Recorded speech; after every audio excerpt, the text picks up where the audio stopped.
Hey everyone, Carrie Beck here with Homeschool Coffee Break, where we help you stop the overwhelm, gain confidence, and take a coffee break. As I said last time, maybe even go to the beach and take a coffee break, or maybe some other ice cold drink break. Hey, we are in the middle of our leadership month. This May is leadership education this year when we are talking at How to Homeschool My Child or here at Homeschool Coffee Break. And so today what I want to do is talk to you about a question that I've gotten before. Should leadership even be a part of your homeschool? I have a child, an adult child. Mom, I don't know about all this leadership stuff, even though they received a leadership education.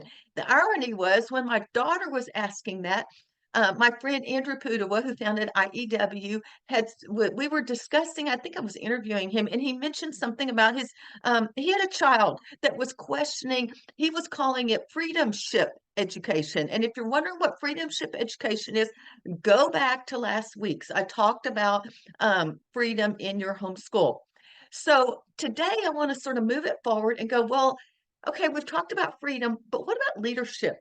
Should leadership even be something that you're concerned about in your homeschool? And so what I did was I posed this question about why should you raise your kids to be leaders? And these are some of the answers that I received from homeschool moms just like you. So the answer that I got over and over and over, we need Christian leaders, and we really do. We really need Christian leaders that will stand for biblical truth.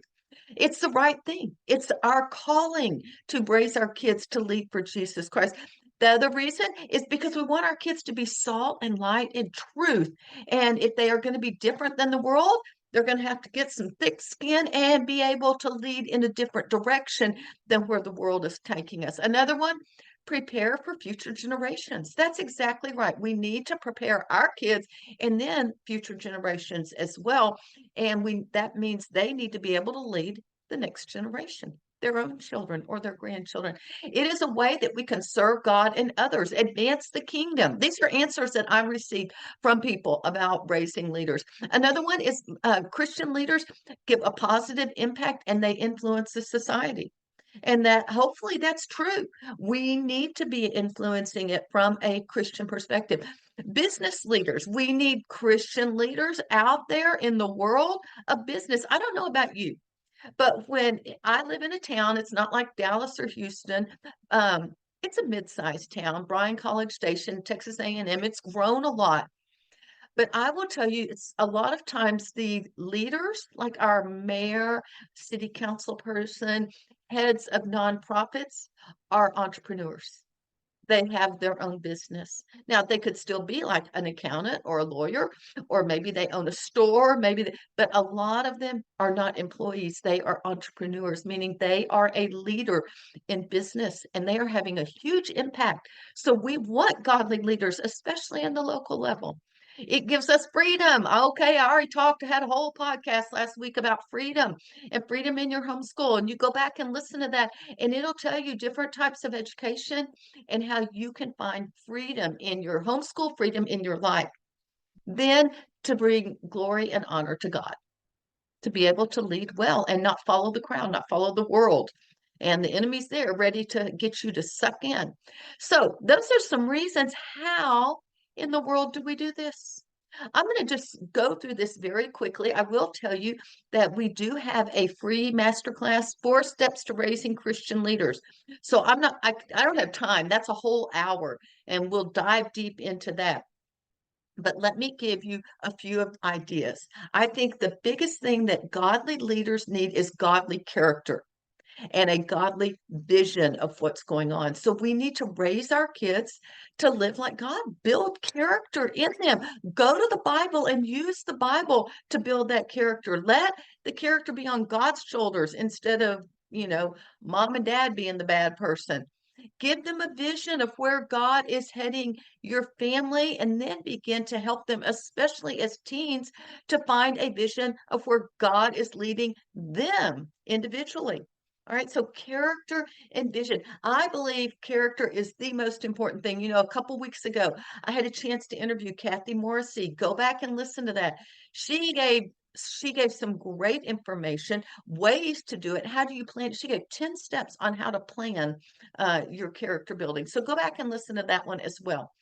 So, godly character, godly biblical vision. We want our kids to learn for life. A leader is a learner. I've even said leaders are readers.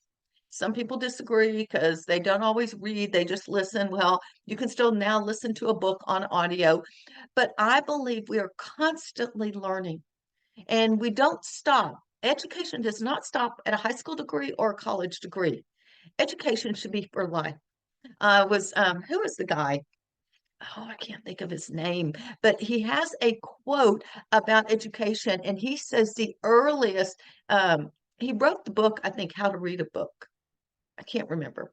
I usually have this written down, but he says the earliest he believes that you can be an educated person is the age 60. Oh my goodness, I qualify. Um, Only if you have been learning over and over for all those years. All right, so that's something that to consider. It really, to become educated, is going to take time, it's going to take life, and you have to be constantly learning.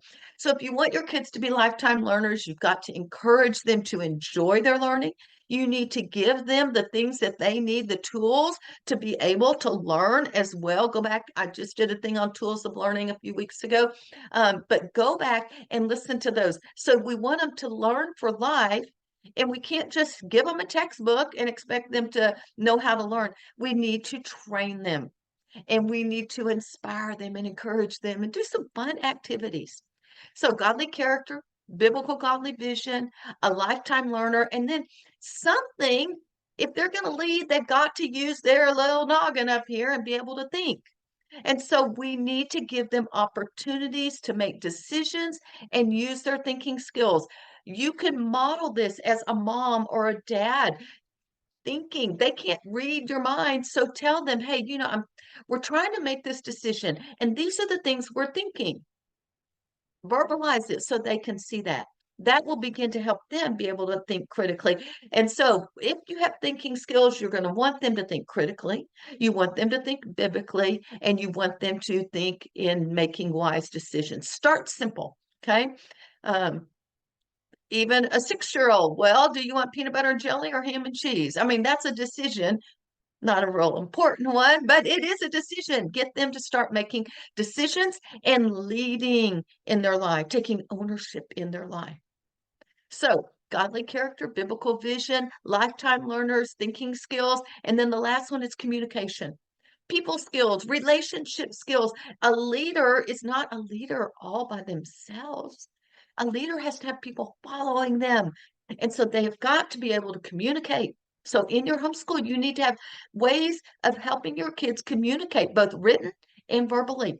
And they need people skills, relationship. Okay, if you live in a family, you're going to learn a lot about people skills because we don't always get along and we butt heads sometimes or we hurt someone's feelings. So we have to learn about apologies and forgiveness and all of this. That all goes back to character. That was the foundation. Now we're at the top of going off, and those people skills go back to what your character is like. So it's sort of like a big circle. So godly character, biblical vision, and lifetime learner, thinking skills, communication skills, people relationship skills. Those are the things that you want to include so that you raise your kids to lead for Jesus Christ. Now, I already mentioned it, but if you would like to learn more, we will dive deep into some of these at my free masterclass, 4 Steps to Raising Christian Leaders. Wherever you're listening to this, in the description or show notes, you should see some links to the masterclass as well. The other thing, if you happen to listen to it the day it publishes, our Homeschool Freedom Bootcamp starts today. And there's a link there to do that. And I would love for you to join us for that. That's a 5-day boot camp that you will get so much out of and be, I think, more prepared to homeschool and to make plans for next school year. Hey, thanks so much for spending time with me. If you have not subscribed to our channel, wherever you're listening to it, click subscribe so that we can get this out to more and more people. And I would love it if you would leave a 5-star review. That would be awesome. We are really trying to build this up because leadership education from a Christian perspective, is not really talked about very much. And I think this is so vital for our kids to do this and for us to be able to prepare the next generation. So please leave a review wherever you're listening to this as well. Or if there's no review, just leave some comments as well. So thanks so much for spending time with me. I am Carrie Beck with Homeschool Coffee Break. We'll talk to you next time.